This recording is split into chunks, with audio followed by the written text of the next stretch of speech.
সে আজকে প্রথম দিনে আমাদের রাজ্যের জন্য খুব বিষাদের খবর। রাজ্যের বর্ষীয়ান একজন নেতৃত্ব এবং আমি ব্যক্তিগতভাবে ওনাকে 99 থেকে আমি চিনি জানি।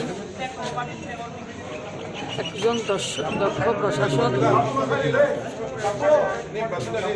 সমাজকে নিজের মেধা প্রখর বুদ্ধিমত্তা দিয়ে একটা সেবা উনি এতটা বছর দিয়েছিলেন, একটা যুগের আজকে অবসান হয়েছে এবং আমি মনে করি এটা রাজ্যের জন্য অপূরণীয় ক্ষতি।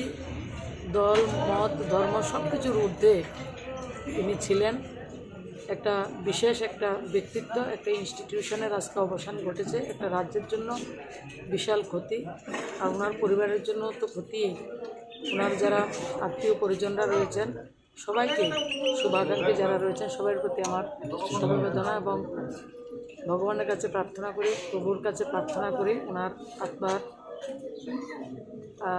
চিরশান্তি এবং শ্রদ্ধাঞ্জলি ওনার প্রতি রইল। আপনি দেখে গেছিলেন? যেদিন হয়েছিল তখন এসে আমি দেখেছি, উটিতে ছিলেন, পরিবারের সঙ্গে কথা বলেছি এবং গতকালকে আগরতলা ছিলাম না, আজকে সকালে আমি এসে জীবিতে এসেছি, দেখেছি। তখন প্রেশারটা খুব ডাউন চলছিল। তো আমি যখন দাঁড়িয়েছিলাম তখনের মধ্যে আবার প্রেশারটা একটু আপ হয়েছিল, দেখেছি আমি।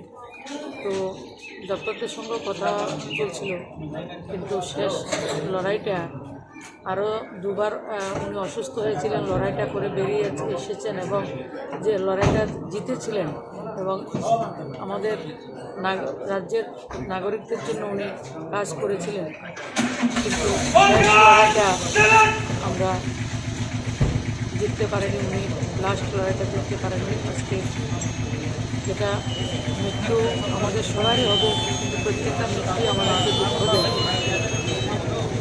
রাজ্যের একটা প্রখর ব্যক্তিত্ব, লেখক থেকে শুরু করে দক্ষ প্রশাসক, দক্ষ একটা রাজনৈতিক ব্যক্তিত্ব এবং আপাত মস্তক একটা পরিপক্ক বুদ্ধিজীবী ব্যক্তিত্ব আজকে চলে গেছে। এটা রাজনীতির ঊর্ধ্বে আমি বলছি।